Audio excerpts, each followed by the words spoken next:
निर्गमन अध्याय 26। निर्गमन अध्याय 26।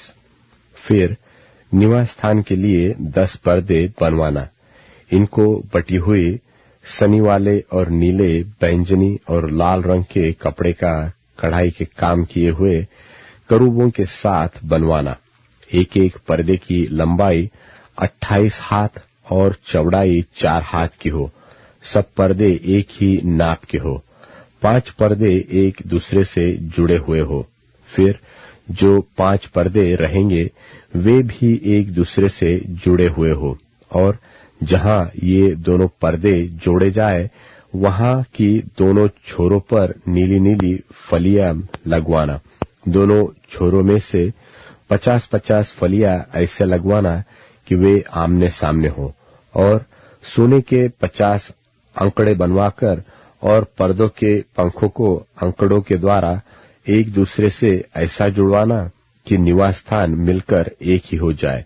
फिर निवास के ऊपर तंबू का काम देने के लिए बकरी के बाल के 11 पर्दे बनवाना। एक एक पर्दे की लंबाई 30 हाथ और चौड़ाई 4 हाथ की हो। 11 पर्दे एक ही नाप के हो, और 5 पर्दे अलग और फिर 6 पर्दे अलग जुड़वाना। और 6वें पर्दे को तंबू के सामने मोड़कर दोहरा कर देना। और तू 50 अंकड़े उस पर्दे की छोर में जो बाहर से मिलाया जाएगा, और 85 अंकड़े दूसरी ओर के पर्दे की छोर में जो बाहर से मिलाया जाएगा बनवाना। और पीतल के 50 अंकड़े बनवाना, और अंकड़ों को फलियों में लगाकर तंबू को ऐसा जुड़वाना कि वह मिलकर एक ही हो जाए। और तंबू के पर्दों का लटका हुआ भाग अर्थात जो आधा पट रहेगा वह निवास की पिछली ओर लटका रहे, और तंबू के पर्दों की लंबाई में से हाथ भर इधर और हाथ भर उधर निवास के ढांपने के लिए उसकी दोनों अलंगों पर लटका हुआ रहे। फिर तंबू के लिए लाल रंग से रंगी हुई मेंढों की खालों का एक ओढ़ना और उसके ऊपर सुइयों की खालों का भी एक ओढ़ना बनवाना।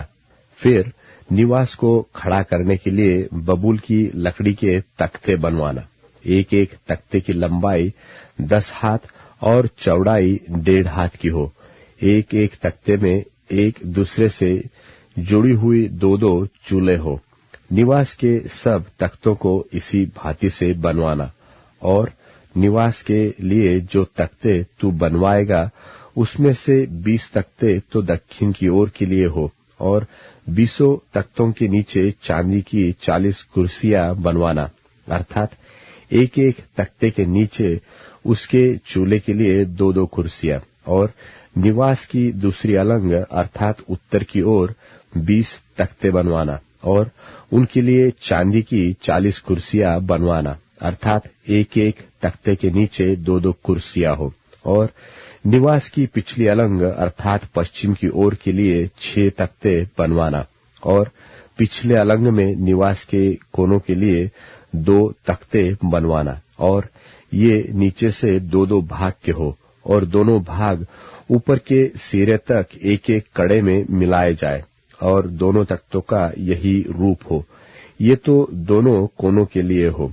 और 8 तख्ते हो, और उनकी चांदी की 16 कुर्सियां हो। अर्थात एक एक तख्ते के नीचे 2-2 कुर्सियां हो। फिर बबूल की लकड़ी के बेंडे बनवाना। अर्थात निवास की एक अलंग के तख्तों के लिए 5, और निवास की दूसरी अलंग के तख्तों के लिए 5 बेंडे, और निवास की जो अलंग पश्चिम की ओर पिछले भाग में होगी उसके लिए 5 बेंडे बनवाना।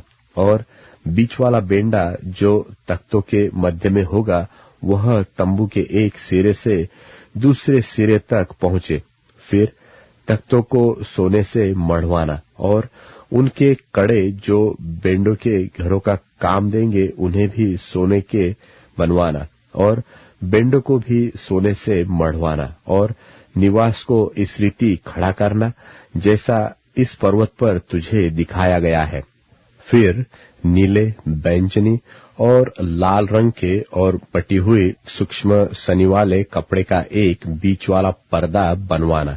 वह कढ़ाई के काम किए हुए करूबों के साथ बने और उसको सोने से मढ़े हुए बबूल के 4 खंभों पर लटकाना।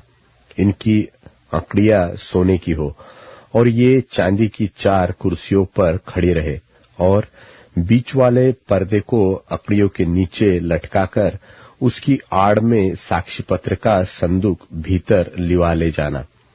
सो वह बीच वाला पर्दा तुम्हारे लिए पवित्र स्थान को परम पवित्र स्थान से अलग किए रहे।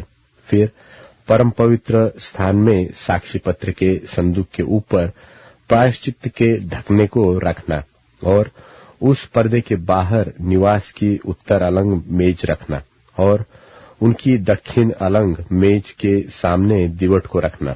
फिर तंबू के द्वार के लिए नीले, बैंजनी और लाल रंग के और बटी हुई सूक्ष्म सनी वाले कपड़े का कढ़ाई का काम किया हुआ एक पर्दा बनवाया और इस पर्दे के लिए बबूल के 5 खंबे बनवाना और उनको सोने से मढ़वाना।